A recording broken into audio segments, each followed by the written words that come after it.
types d'ateliers pour le colloque. Le premier atelier, ce sont les dialogues philosophiques qui fonctionnent sur le principe d'un élément déclencheur.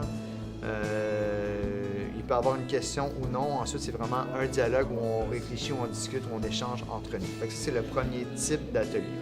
Dans ce premier type d'atelier-là, cette année, on avait différents choix. On avait un atelier sur les droits des êtres humains. On avait un atelier sur les droits des animaux, un atelier sur l'environnement, un sur les libertés, sur la liberté d'expression et la censure, un atelier sur la médecine et un atelier sur l'école. Ces différents ateliers-là, justement, les élèves avaient à échanger, à réfléchir sur les thématiques à partir de l'élément qui était présenté. Ces ateliers-là sont animés par des profs de philo, Université Laval, Université de Sherbrooke, Université du Québec à Rimouski, des profs un peu comme moi aussi qui font de la philo au secondaire. Alors, c'était tous des ateliers qui étaient animés par des gens qui sont spécifiquement formés pour le dialogue philosophique. Ça, c'est le premier type d'atelier. Deuxième type d'atelier, c'est des ateliers qui sont plus mis en situation ou interactifs. Cette année, étant donné que le thème c'était Vivre aujourd'hui, repenser l'avenir, il y a des enjeux très importants liés à la bioéthique. Alors, on avait un atelier qui touchait directement à la bioéthique, mais de façon très particulière sur l'eugénisme.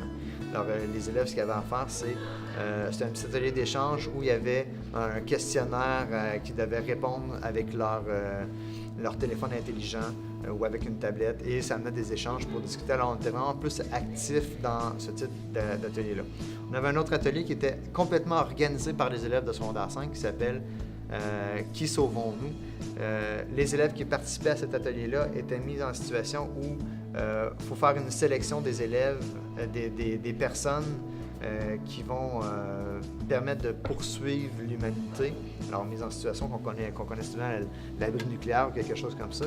Mais ce qu'il y avait de particulier, c'est que là, c'était fait de façon de jeu de rôle. Alors, les élèves incarnaient un personnage avec des liens entre eux et devaient choisir entre eux. Ça a été un atelier très dynamique dans les échanges. Ensuite, on avait des ateliers plus créatifs. Alors, 2 ateliers plus créatifs, toujours en intégrant la philosophie.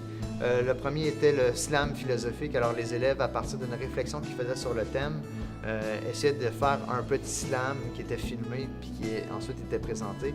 Alors, les élèves devaient mettre en poème la conception qu'eux, ils avaient de la thématique pour ensuite le présenter, faire une performance devant les autres pour rendre ça très créatif, très interactif de cette façon-là.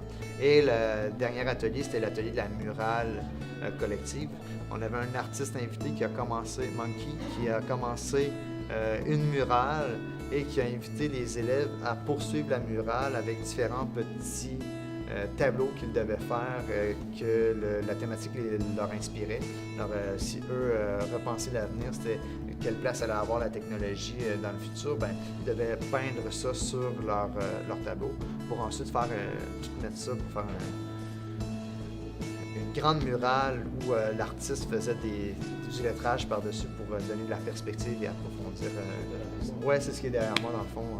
C'est ce qu'on peut voir là, qui donne un résultat tout à fait incroyable, tant visuellement que dans la réflexion qui est derrière tout ça. Je pense que c'est vraiment très intéressant, l'image qui est projetée avec tout ça. Alors, c'est les 3 types d'ateliers. Atelier vraiment plus en dialogue philosophique. L'autre, on est plus en atelier pratique. Et le dernier, qui est vraiment plus des ateliers où on est en création, en mode création, réalisation de quelque chose.